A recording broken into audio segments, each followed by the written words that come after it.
હળદર મુકામે કરદાકાંડ વિરોધમાં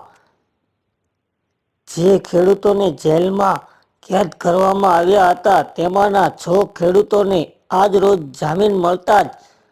આમ આદમી પાર્ટીના યુવા નેતા યુવરાજસિંહ જાડેજા તથા જિલ્લા પ્રમુખ નિકુંજભાઈ સાવલિયા તથા જિલ્લા મહામંત્રી શૈલેષભાઈ ભાદાણી તથા અમરેલી આમ આદમી પાર્ટીના કાર્યકરોએ અમરેલી જિલ્લા જેલ જઈ અને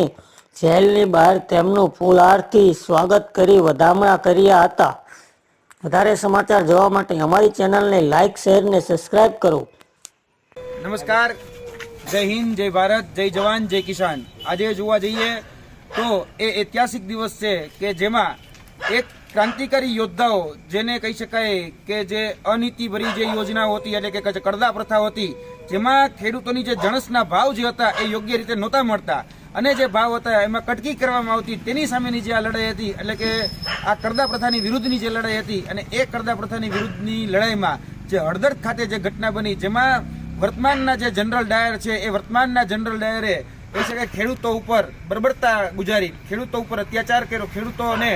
કહી શકાય કે પોલીસની લાઠીઓ વડે મારવામાં આવ્યા અને ત્યારે આ ખેડૂતોને જ્યારે જેલ હવાલા કરવામાં આવ્યા હતા ત્યારે મને યાદ આવે છે કે ઇતિહાસમાં પણ જ્યારે સરદાર પટેલ આ કહી શકાય કે ખેડૂતોના સરદાર જેને કહી શકાય એને પણ આ પ્રકારની મુહિમો લડી હતી ત્યારે પણ જેલમાં જવું હતું અને આ જે અત્યારે જે યુવાનો જે આવ્યા છે તો આજે મને ફરી વખતે ઇતિહાસ ક્યાંક ને ક્યાંક પુનરાવર્તિત થતો હોય એવું સ્પષ્ટપણે લાગી રહ્યું છે કેમ કે એ લડાઈમાં પણ ખેડૂતો જ્યારે જેલમાં ગયા હતા એ ડુંગળી ચોરનું વિરુદ્ધ મેળવ્યું હોય કે પછી કહી શકાય કે ખેડૂતને સરદાર પટેલને સરદારનું વિરુદ્ધ મેળવ્યું હોય તો આજે આ ક્રાંતિકારી યોદ્ધાઓ છે કે જેને અનીતિ સામે, જેને અત્યાચાર સામે અને જે કરદા પ્રથા હતી એના વિરુદ્ધની સામે આ ક્રાંતિકારી યોદ્ધાઓએ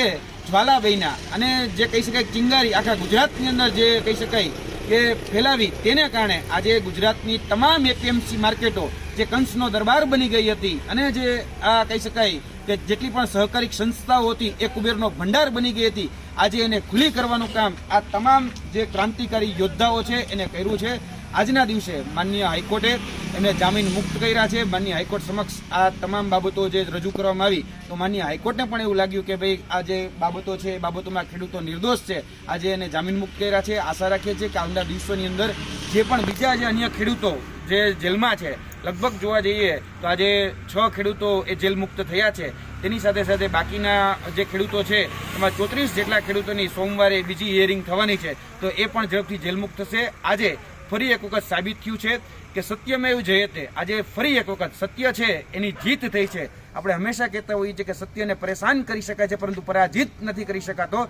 એવા આ યુવાનો જેને હંમેશા ખેડૂતો માટે પોતાનો અવાજ બુલંદ કરવાનો, જેને કહી શકાય કે એ ક્રાંતિ જલાવવાની જેનો પ્રયત્ન કર્યો એ ખેડૂતો આજે જેલમુક્ત થયા છે એટલે ખૂબ આનંદની લાગણી અનુભવીએ છીએ। અમરેલીની જેલ બહાર અમે ઊભા છીએ, સાંજના 8 વાગ્યા છે અને જોવા જઈએ તો એમને પણ બોટાદ જવાનું છે એટલે કહી શકાય કે આગળના જે દિવસોની અંદર જે લડાઈ લડવાની છે એ અમે વધારે જોમ અને જુસ્સાથી લડીશું। આગળના દિવસોની અંદર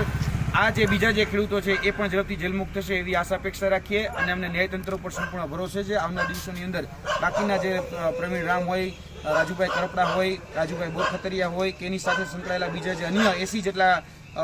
હજી પણ જે લોકો જેલની અંદર છે એ ઝડપથી છૂટશે એવો અમને આશાવાદ છે। જય હિન્દ, જય ભારત, જય જવાન, જય કિસાન।